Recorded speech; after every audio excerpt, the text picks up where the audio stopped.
Jungle.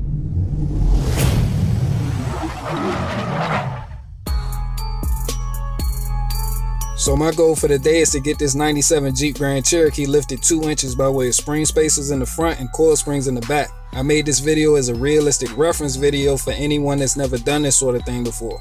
Starting off with the front end, you want to jack up the body of the vehicle and support it with jack stands placed just behind the lower control arm. Then jack up the axle and support it with jack stands. Remove both tires with a 19mm socket. Then with the 14mm socket, I'm removing the top nut from the sway bar links.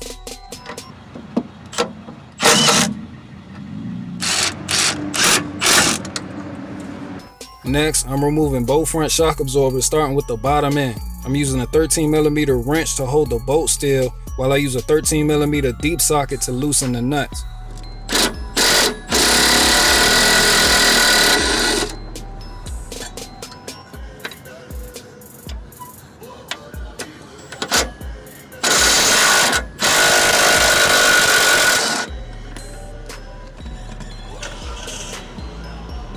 Now in order to get to the fastener for the spring retainer, we'll have to remove the ABS bracket. There's 2 fasteners holding it in place, and you'll need a 10mm wrench or a socket for removal.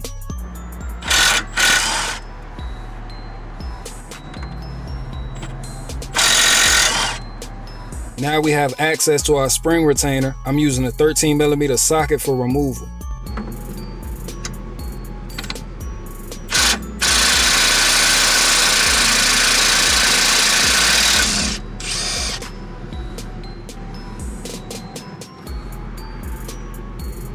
I'm removing the passenger side tie rod with the 19mm socket.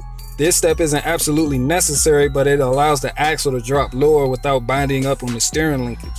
I'm also removing the track bar at the axle with the 15mm socket because the axle will drop lower with it removed. Once again, this part isn't necessary, it's just something that I do to speed up the process. And now I can lower the axle by removing the jack, and I'm using a large pry bar to help me remove the spring.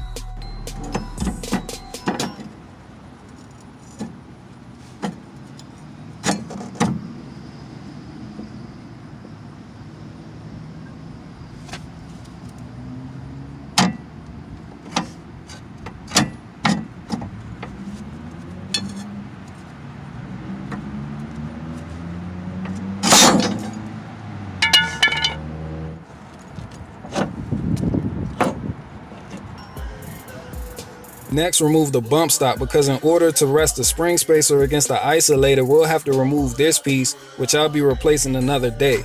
Here's the location of the fastener, and you'll need a 9/16 socket for removal. To save time during installation, I'm using spring compressors. It's important to lubricate the threads before using, and when compressing the spring, try not to have it facing you or anyone else in the area just in case the tool breaks and the spring goes flying. You want the spring compressors placed on either side of the spring and evenly tighten them down together so the coil doesn't start to bow outward, which can cause the tool to break and the spring to go flying.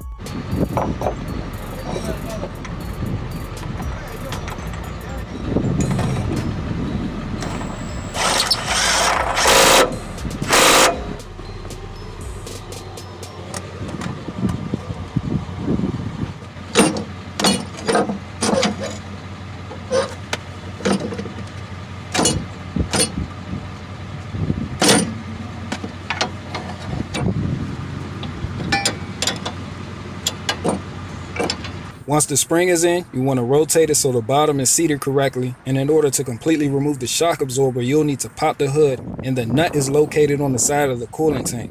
Keep the shock from spinning with your hand while you loosen the nut with the 15mm deep socket.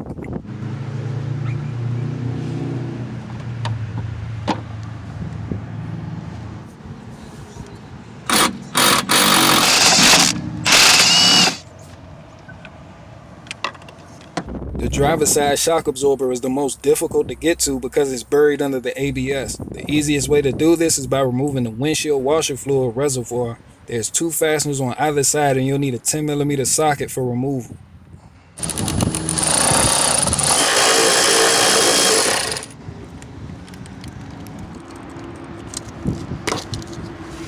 Then I'm using a 15mm wrench to hold the nut still while I turn the shock to loosen it.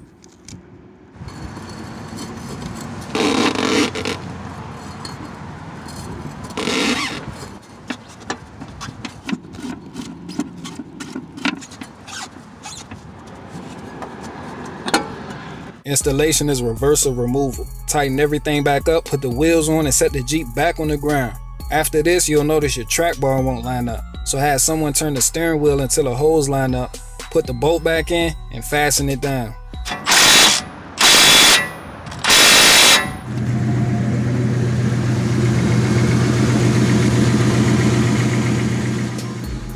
Moving on to the back, you want to jack up and place jack stands behind the rear lower control arms to support the body, then remove the wheels. Remove both sway bar links with a 14mm wrench and socket, then remove the shock absorbers.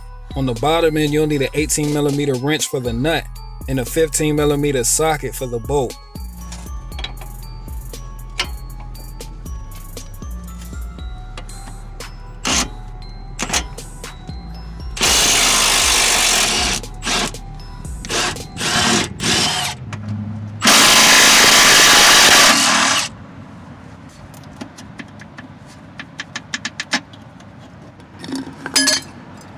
Make sure you hang on to this washer. Next, remove the spring retainer with a 13mm socket. Then you can lower the axle.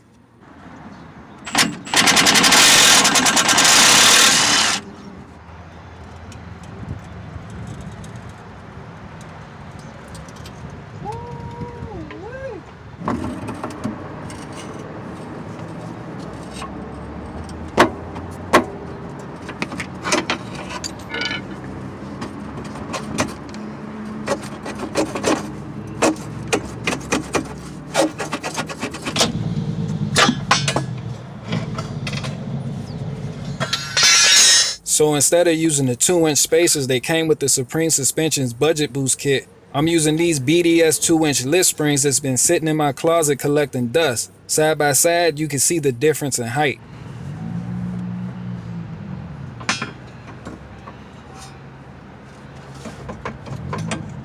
If you're having trouble getting the spring in, try jacking up the opposite end of the axle, which will lower the side you're working on.